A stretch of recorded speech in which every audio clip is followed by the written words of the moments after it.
Hola, mi nombre es María Camila Arias Rojas, soy del grado 1102 y hoy vengo a presentarles la reseña sobre el libro A Sangre Fría. El libro fue escrito por el autor estadounidense Truman Capote en el año 1966. Es un libro del género de no ficción y está basado en hechos reales. La historia se centra en lo que ocurrió la noche del 15 de noviembre de 1959,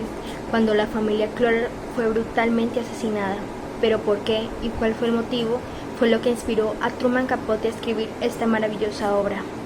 Primero voy a contextualizar un poco lo que fue el contenido del libro, y aunque es muy extenso, vamos a resumirlo un poco. El primer capítulo, llamado Los últimos que los vieron vivos,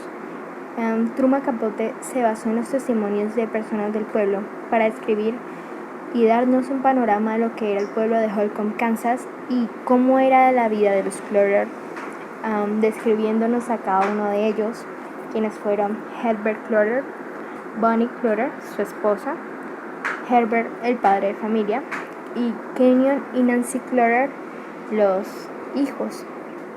Nancy tenía una amiga llamada Susan Kewell, quien fue la que descubrió los cuerpos el día siguiente del asesinato, y Bobby, quien era su novio en ese entonces, siendo el principal sospechoso, pero luego descartado, ya que él fue el último que estuvo con ellos aquella noche. El segundo capítulo, llamado Personas desconocidas, nos muestran quiénes fueron Dick Hickok y Perry Smith, los asesinos de los Clutter, pero más allá de solo describirnos cómo fue el asesinato o que solo fue por un robo, nos muestran cómo fue su pasado y la vida dura que tuvieron que llevar a través del tiempo.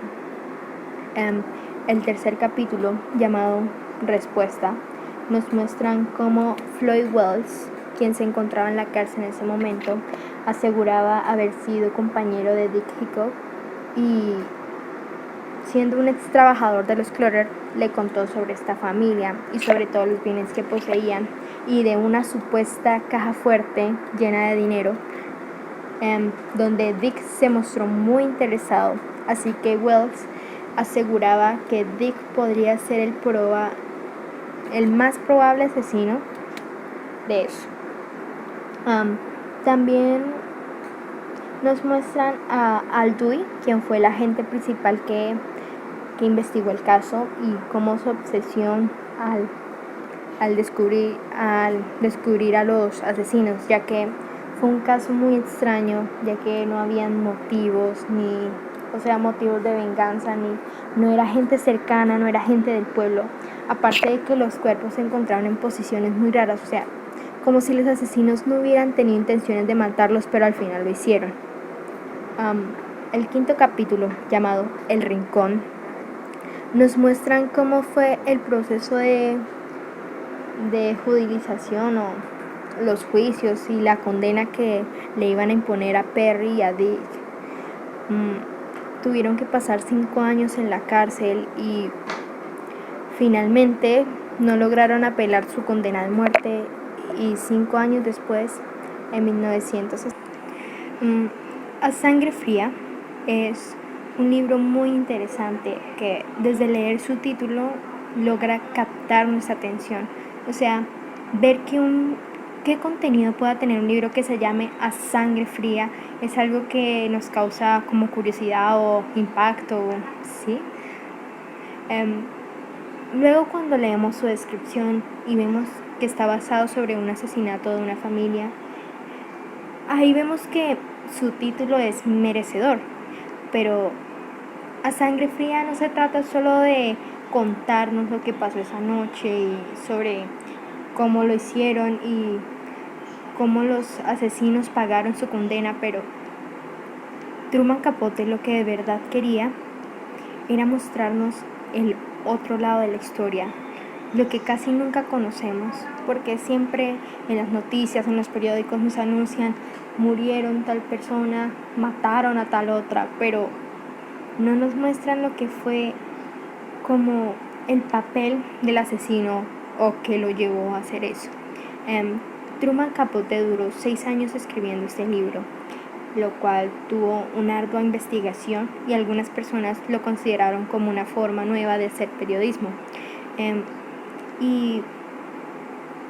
dicen que hasta cuando Truman Capote empezó a escribir su obra, se obsesionó o le maravilló un poco Perry Smith, ya que se centró mucho en hablar o en conocerlo y saber todo lo que sufrió, que tuvo padres alcohólicos, que sus hermanos se suicidaron, y de ahí para adelante muchas desgracias durante toda su vida. Fueron cosas que los llevaron a ser lo que era ahora. Pero lo que más le sorprendía e intrigaba es que Perry Smith no era como una mala persona. De hecho, todos los que lo conocían decían que era alguien agradable. Entonces era como ver el lado oscuro que tiene la vida, de algo ilógico que no podemos entender. Y de hecho, en el libro, Perry Smith dice una frase que dice: fueron todos los que me hicieron daño, pero precisamente tuvieron que pagarlo ellos. Cuando él dice ellos, se refería a los Clutter. Y esto nos da un poco de miedo de ver el lado oscuro que puede tener la vida y de algo que siempre ignoramos, y esto nos hace como cambiar la perspectiva de lo que tenemos de todo, que todo tiene una explicación, que todo tiene una razón de ser, pero no, o sea, sí las hay, pero no son exactamente las que siempre buscamos. Y pues es un libro que nos deja reflexionando mucho sobre cómo algunos somos tan afortunados y cómo otros viven vidas pésimas, y que eso es lo que desencadena la maldad que tenemos en este mundo. Además de que como una familia como los Clutter, que era una familia muy buena y perfecta, casi perfecta, les ocurrió eso, significa que a cualquiera de nosotros nos puede ocurrir. Y en cierto modo, las personas que leyeron el libro en aquella época, porque ese libro cuando salió se volvió demasiado famoso, o sea, todo el mundo estaba intrigado por saber qué pasaba, y pues que todo estaba bien mientras no le pasara a ellos. Y pues sí, les recomiendo mucho este libro, la verdad. Es un poco largo y es muy extensa la historia, y me salté muchos detalles que no puedo comentar, pero si lo leen, créanme que les va a gustar mucho, porque nos deja reflexionando y pensando y viendo la vida como es de otra manera. También les recomendaría ver la película que se llama Capote, que es como la historia de cómo Truman Capote escribió este libro. Ahí muestran las investigaciones que hizo, el asombro que tuvo, la relación que tuvo con Perry, que se alcanzaron a ser amigos, de hecho. Bueno, entonces hasta aquí llegó mi reseña y muchas gracias por escucharme.